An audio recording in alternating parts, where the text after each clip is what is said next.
มาเฮ็ดต่อหรือว่าดำเนินต่อพี่น้องเนาะทมิตอ้ายเพิ่นว่า7 ล้านแต่ว่าอ้ายเพิ่นข้อกันก็เลยลดให้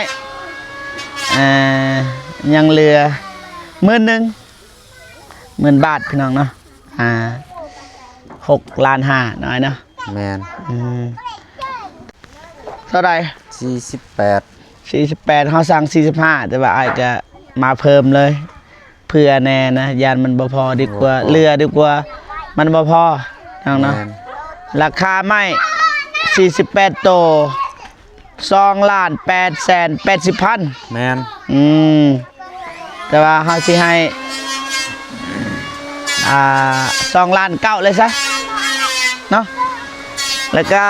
ตามคำสัญญาสิออกค่าน้ำมันรถให้อ้ายเพิ่นเพราะว่าอ้ายเพิ่นสิเอาตอกคนมันก็ยันคนท่องเที่ยวพี่น้องบ่หมดบ่เบิดก็เลยหารถใหญ่เลยก็ใส่น้ำมันรถให้100,000ให้เขาเจ้ามาส่งพี่น้องเนาะให้ลายๆนะแต่เด้อได้หูบเด้อ1 2โอเคไม่บ่ทันพอพี่น้องเนาะแต่ว่าสิตั้งลูกตั้งเลยพี่น้องใส่จวดสร้างแดนใส่จวดเอาไม้ให้อ้าย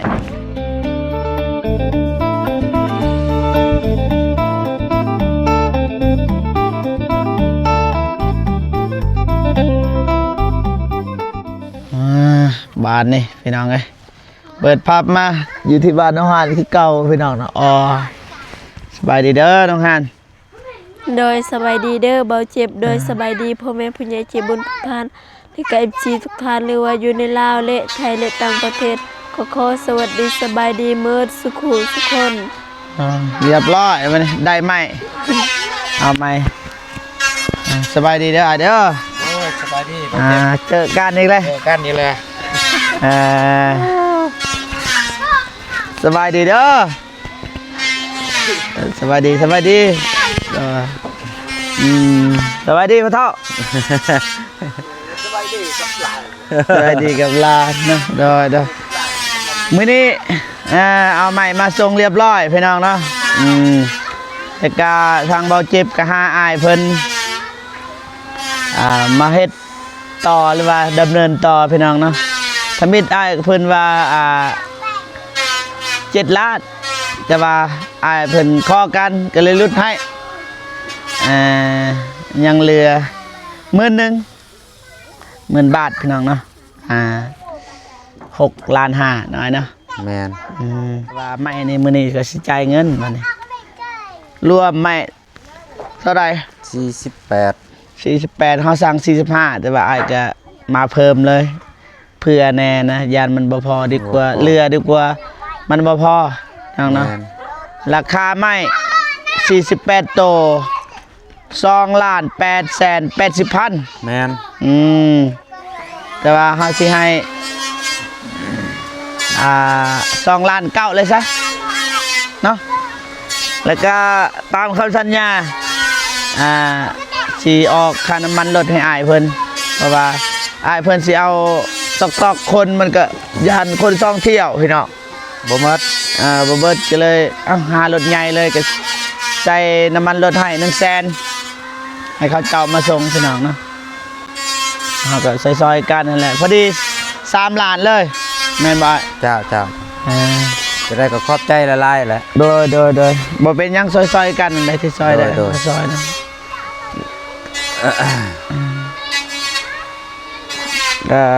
พอดีแม่พิมพ์โอนเงินมาให้ 5,000 บาทพี่น้อง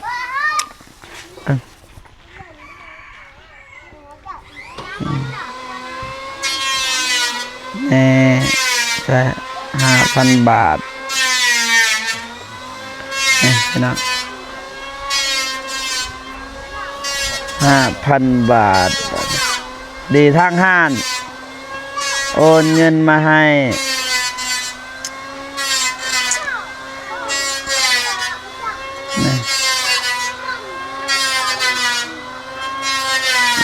3,248,000 กีบพี่น้องนะ อดีเมื่อกี้นี่เบาเจ็บก็ซื้อเหล็กตะปูมา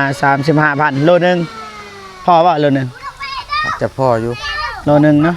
แม่น แสดงว่าเงินยังเหลือ248,000แต่ว่าเขาก็ซื้อเหล็กตะปูเหลือเท่าไรก็เสียไว้น้องฮานซื้อโดกินเที่ยงให้ไอแดงมื้ออื่นนะบางทีเขามาบ่ทันเขามาครับเช้าแล้วก็มื้ออื่นอยู่เบิดมื้อแล้วเอาไว้ตำบ่เจ็บก็ได้ เอาเงินให้อายก่อน โดย เด้อ ค่าไม้พี่น้องเนาะหยุดกองแป๊บหนึงพี่น้องเอาเงินก่อนมานั่งบัดนี้ น้องฮันน้องฮันอยู่สูงน้องเนาะราคาไม้2,880,000 แม่น พอดีเฮาสิให้2 ล้านเท่าไหร่2,900,000เลยเติมให้20,000นึงค่าน้ำมันอีกพอดี3 ล้านทวนแม่นบ่ แม่น น้องฮันมอบให้ถ่ายรูปบัดนี้ บ่ตึก เนี่ย เป็นจังซี่ว่าขึ้นทางในจังหวัด3 ล้านเนี่ยหน้าเปิดอีกให้ลายๆนะแต่เด้อถ่ายรูปเด้อ1 2โอเคให้เพิ่นยัดใส่ธงได้แล้วบัดนี้แต่ว่าเชิญอ้ายไปเฮ็ดเวียกได้ จ้า ไปบัดนี้น้องฮานไปบัดนี้พาอ้ายไปเบิ่งบัดนี้ไปนี่ทางนี้ก็เฮ็ดล่ะปูไว้ปัดโทไว้ว่าหน่อยเนาะ โดย มาเฮ็ด บ่มีไผกำลังพาเป็นมีไผมันแล้วเด้อ บ่มีไฟบ่ บ่ดับไฟ โอ้แม่นแหละทางบ้านเฮาก็ไฟดับ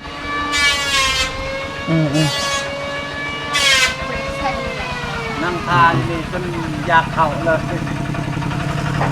ได้แล้วไว้ทางนั้นก็3 คนบ่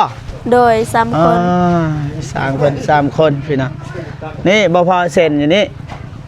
มีแต่มื้ออื่นทางนี้ให้อ้ายตังเลยได้บ่ลูกตังเลยโดย ผมนี่ไปตั้งเลย ตังก่อนเพราะว่าตัวนี้นี่เฮาบ่ทันซื้อเด้มื้อสิซื้อตอนเช้านี่ตัวนี้นี่ มาสิจับกล่องขึ้นรถ ไม่บ่ทันพอพี่น้องเนาะแต่ว่าสิตังลูกตังเลยพี่น้องใส่จวดสร้างแดนใส่จวดเอาไม้ให้อ้ายสบายดีเด้ออ้ายเด้อมันหัดเด้อ ทางนั้นกบเลยจักมือคิดว่า ประมาณ3 ทิศ 3 ทิศ27 วัน เท่าไหร่ 27 วัน 27 วัน แม่น โดยเอาเต็มที่เลยบาทนี่3 คนมันก็แล้วไว้นะนี่เฮ็ดเทือนน้องบองจักเดือนเดือนหนึ่ง น้องก็เดยเด้อ แล้วน้องก็เด้ย3 ทิศ 3 ทิศ แม่น ไหวเลย3 ทิศ ประมาณนั้นแหละ บ่ได้พักเลย บ่ได้พักคันได้เฮ็ดแล้วก็เล่งมือเลย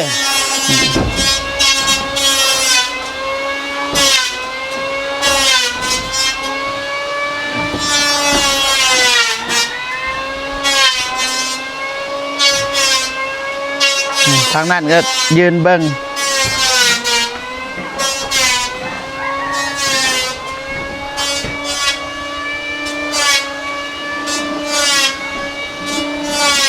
ทางได้บันิเชษปองเอี่ยมมันนี่ ปองเอี่ยมบ่ แม่นหน้าต่าง ปองเอี่ยมทางข้างและ ข้างทางนี้ ก็มันมี บ่เฮ็ดก็ได้ มันมี4ปองตัวว่ะ แม่นห้องหนึ่ง ในห้องหนึง มันก็ใส่ข้างนี่ข้างนั้นแหละ นี่ แมน นี่แล้วก็ทางนี้เนาะ แมน ตัวนั้นบ่ว่ากันในห้องใส่อันหนึง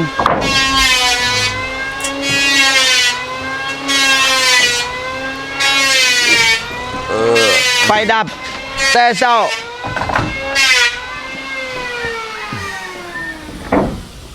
ไฟบ่มาโอ้ไฟดับนี่สัญญาณโทรศัพท์ก็ดับไปนำเนาะ ดับเบิดติดต่อหาอ้าย หรื ยั อง ว่า บ่ มัน ได้ มันอันน่ะดับทั่วประเทศเปล่าหรือว่า บ่ดับเขตเฮานั่นแหละเพราะว่าเขตเฮาฝนตกเด้อ แม่นถือว่าอันน่ะสัญญาณอยู่ในลักมันบ่มีเนาะ แม่น ไฟฟ้าดับ พอดีบริษัทโทรศัพท์เพราะว่าเมื่อคืนเนี่ยบริษัทดีแล้วมีเบ็ดเสริมแม่พิมพ์เราซื้อให้ก็เลยใส่ทันบอลบริถ่ายคลิปพี่น้องเลย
ร้อยสบายดีน้องห้างโอ้แต่งตัวผู้สาวบ่หยอกหรอกบ่เจ็บจนน้องเดิมเห็น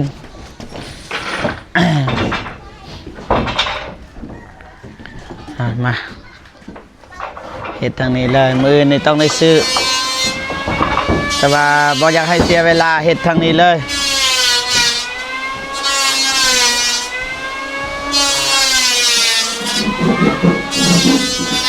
น้องฮานลงไปเอาลิกตะปูนะเบาะรถแมน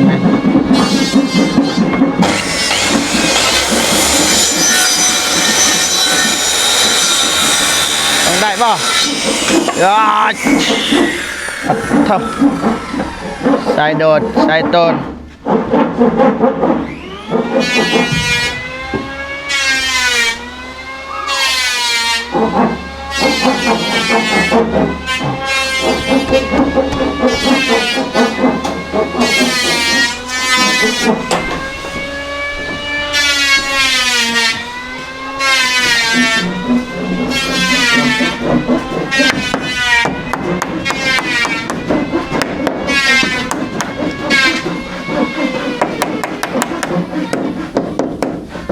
3 คนพี่น้องทางนั้นกบไม้ไอแดงกันนี่ทางนั้นก็ซอยกันบ่ใส่ก็ได้น้องฮานปลายเดือนนั้นละซื้อตะปูโลนึงแมน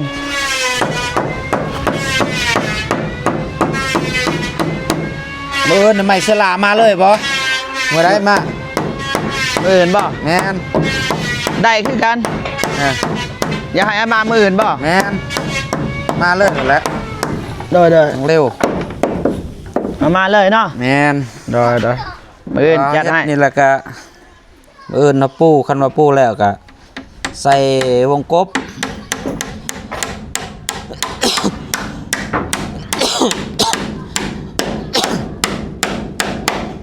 อันว่าไม้4 เมตรอันมันแห้งแล้วเพราะว่าน้องว่าไม้3 เมตรมันบ่มีที่เขาบ่ได้นะบ่ได้เอาเมียนไว้นี่ อ๋อ มันก็ต้องได้ไปปาดไม้อีกไม้นี่ก็ปั๊มด้นแล้วเขาปั๊มพวกน้องเขาเลื่อย เสียได้ไล่คันตัดเนี่ยเลย แม่นได้ตัดหลาย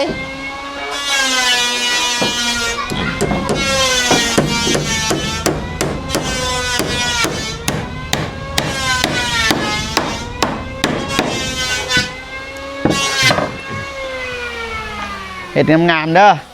เอาซ้ำน้องเดิมน้องบองน้องกระเดยก็เอาละสำนั้น โอเค เห็ดงามๆเลย กระซ้ำเคยเฮ็ดนั่นแหละ ง่ายเนาะ คันบ่งามเด้อยากเด้ จำได้เขาเคยเฮ็ดกับเฮ็ดสำนักแล้ว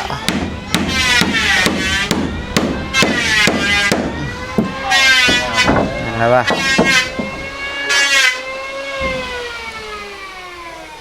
ไฟดับมาสัญญาณหายเลยแต่เศร้าพี่น้อง ประตู8ประตู10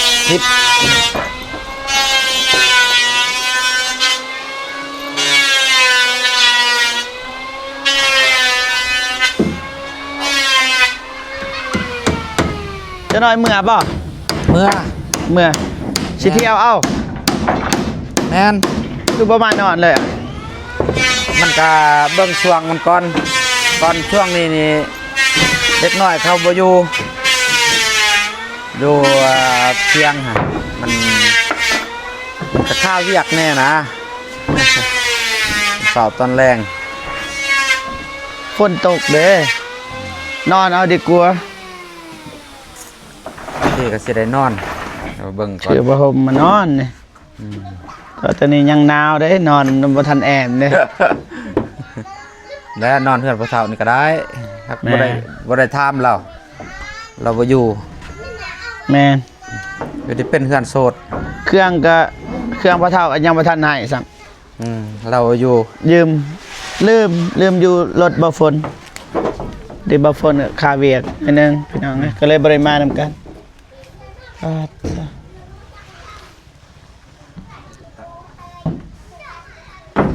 ยังลายบ่เจ็บคงบ่เจ็บบ่ให้เราตอกซ้ำเลย ก็ได้ เล็กตะปอกตะปูนี่แหละตอกดอกเดียวแล้วก็แหละมันยังสิได้ซ้ำลายแก่ลายอยู่ได้สังกะสีเงื่องขึ้นบ่ได้ตัดบ่ได้หยัง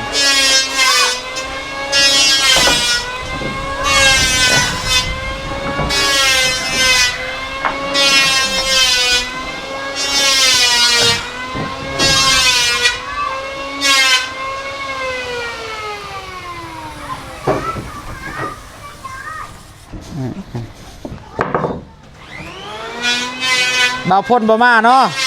ค่ะ โอ้ บางทีเจ้าน้อยเรามาก็มีเราขาย เตะบ้านคือกันบ่ แมน อยู่บ้าน แมนเจอกับทีมบาฝนแต่ว่าทีมเฮาเสีย โอ้ ตกหอบแล้ว แต่ว่าบ้านเฮานี่เก่งเนาะบ้านทองวายเนาะ แมนเขาเก่งกลัวา อันน่ะครับแข่งกันแบบไรแบบว่า สิ่งคันในบ้านนี่แหละสิ่งคันเคินมาภาษาไทยในบ้านน่ะนะเคินว่าหยัง จังว่าแล้ว สิ่งคันในบ้านจะว่าเฮานี่ผู้รับผิดชอบกรรมการ เห็นบ่น้องจึงแบบมาทางนี้แน่แบบญาติเวลานะเพราะว่าเขาเป็นกรรมการเด้อ แมน กรรมการคนเดียวอีก เพราะว่าเขาบ่เอาหลายคนนะคนเดียวนะเพราะว่าเขาก็เจ็บขาแน่บ่เตะบ่ได้ก็เลยเป็นกรรมการให้ น่ะหมูบักนาค่าแหละ อ๋อแต่ดนแล้ว โอ้ตอนน่ะไอ้จังอุบัติเหตุ แม่น แมน แต่ดนแล้ว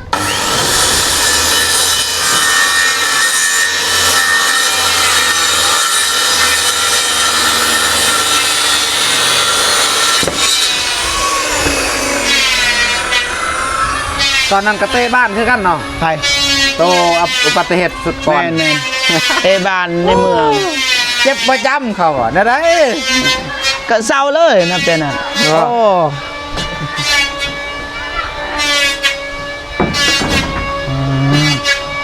เจ็บประ เง จ ยเย็ดทางนั้นก็ได้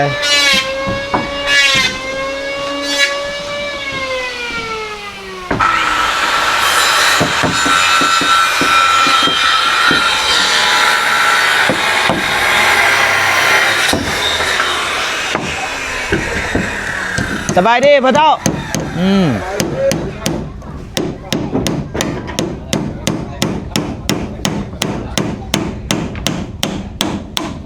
เบิ่งบ่ให้กำลังใจเด้อ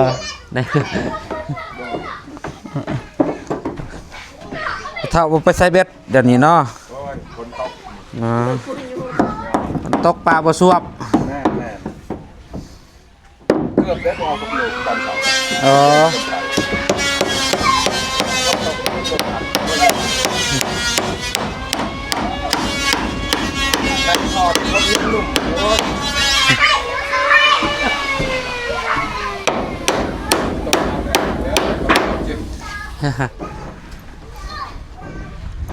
ยังผู้ซื้อ2 คน บ้านแนงสร้างแนงสร้างแอ สร้างแอร์กับสร้างเมี่ยง แหนง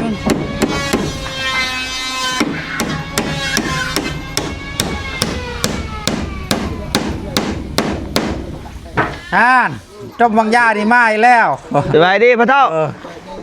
สบายดีเด้อ เราพอเท่านี่บ่มาบ่ได้เงินเก็บกาแฟแล้วได้รายไปได้มื้อนี่ บ่ได้นักไปเฮ็ดแกงไง เครื่องนำบ่ฝนลืมอยู่รถมื้อหน้าเด้ออดก่อน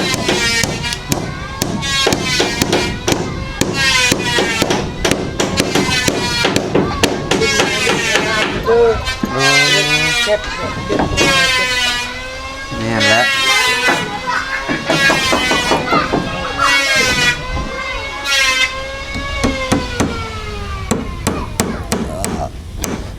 บ่ได้เข้าไปท้ายบ่เพื่อนอันนะห้องน้ำน้องกระเดย ไปน้องบ่ ห้องน้ำน้องกระเดย โอ้ขนาดทางนี้ก็ยัง บ่ได้ไป มือเขาเดียวคาอยู่ช่วงนี้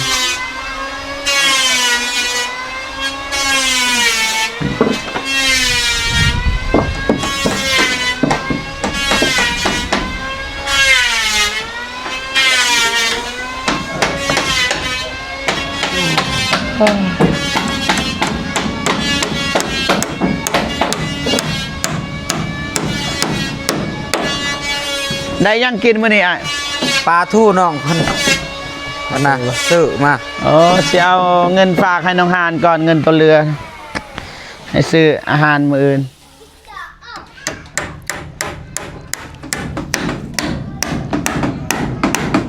ใจเย็นๆเด้อลูกพี่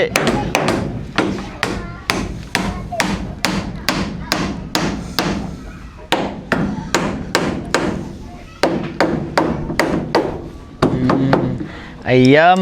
ปั๊บมัก10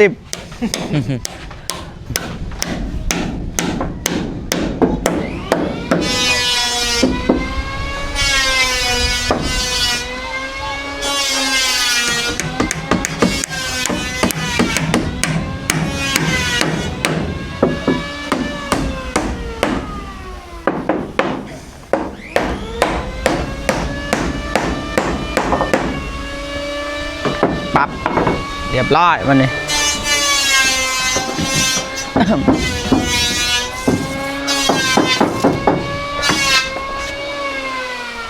ไอ้แดง เจ้า พ่อยบ่ไม่ลูกตังนี่แหละพ่อบ่ ไม่ลูกตั้งบ่ ตามที่ไอ้เบิ่ง บ่พอดอก จะได้จะว่าบ่พอ มันบ่พอเพราะมันได้ใส่ลายเลยเบิ่งบัดเบิ่งตัวจริงแหล้วคันอายว่าบ่พอก็แล้วใส่พนอกพนักอีหยังอ่ะนะมันก็ลายเติบได้ เท่าใด นี่แหละ ทางนอกบ่ แมนขอบอีหยัง น้องก็ไล่อะไรว่า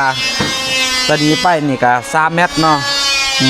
3 5ก็5 โต้5 โต้10 15 20 25 30 45 บ่ทางนอกทางนอกตาล แมน นอก บ่ ตาล พ่อบ่พ่อกับประมาณ10 ป้าย อ๋อ ป้ายหรือ20นี่แหละเด็กจริงบ่ได้ขั้นห้องอีกเด้ แม่นมัน บ่พ่อไม่มีแต่40 ปลายโต คันห้องนี่เอาเส้นไม่ตรงบ่หลายปานใดเพราะว่าเฮาใส่ไม้แป้นเนาะ โอ้แป้นนี่ ไป บ่ ใส่ละแม่นคันห้องอะ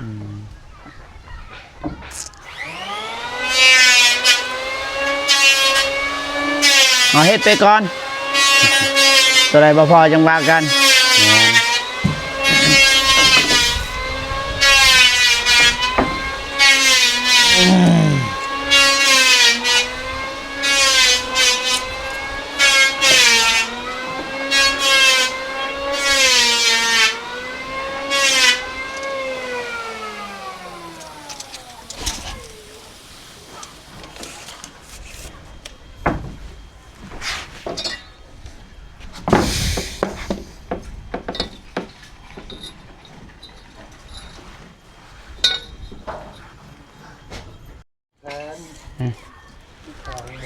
ตัดมาทางด้านล่าง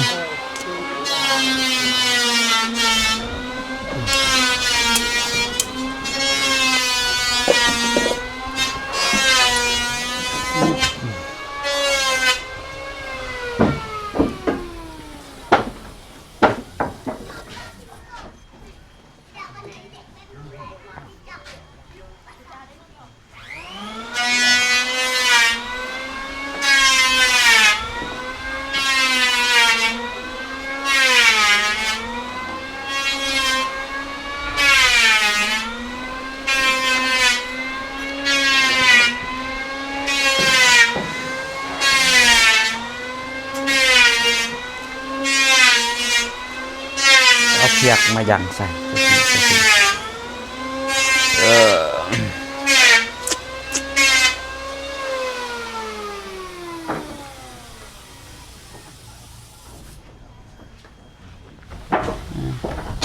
ปัดท่อปะเท่า ได้แล้ว เก็บใหม่ เมียนคิดแฟนเขา บ่เจ็บว่าปีกย่อย ปิกหน่อย เป็นไหนเป็นไหนจะหยอกคนเฒ่าเนาะโอ้สร้างปีก เอา ย่อย สร้างเอาจะยังเอามีสร้างแล้วก็มีอีกลูกน้องอีก ลูกน้องอีก แต่ว่าลูกน้องเขาลูกน้องอีกเขาสิเอิ้นปิกน้อยวันนี้ ปีกย่อย สร้างเอามีหัวหน้าเด้มีหัวหน้าลูกน้อง แล้วก็ลูกน้องของอ้ายก็มีอีกลูกน้องอีกก็เอิ้นปิกน้อยวันนี้บ่จักสิเอิ้นนั่นเด้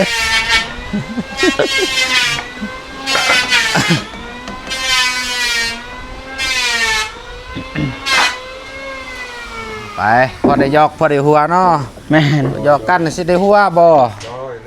แม่นแหละ ม่วนนะบ่ยอก ห ก็ ยอก บ่ม่ว เท่าน แล้ว พอเท่าดุอีหรือพอเท่านี่สุดยอดเลยปรับมักสิบ เท่าเราก็คนดุละซอยเลยได้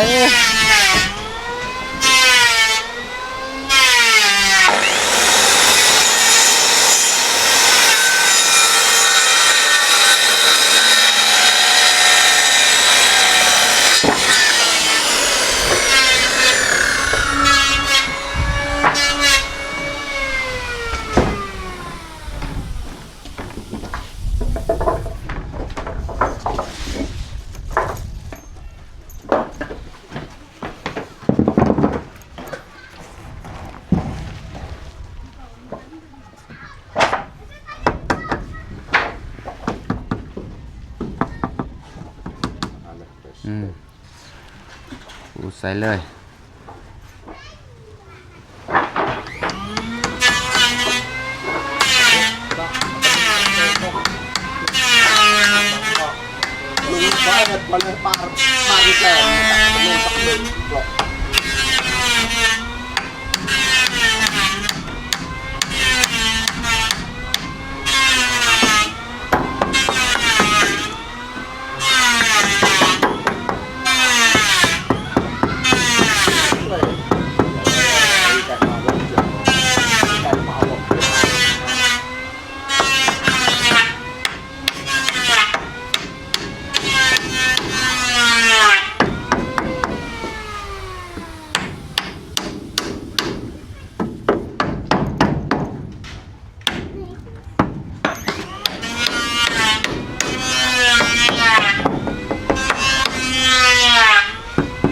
ส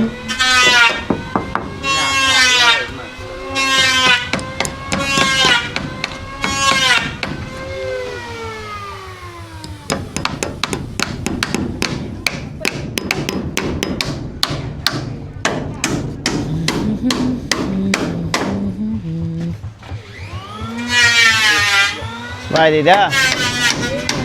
สบายดีไอ้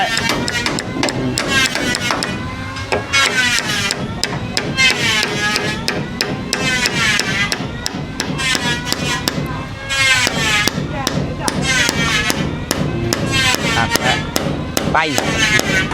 มองไวทันใจสร้างแรงใจจวด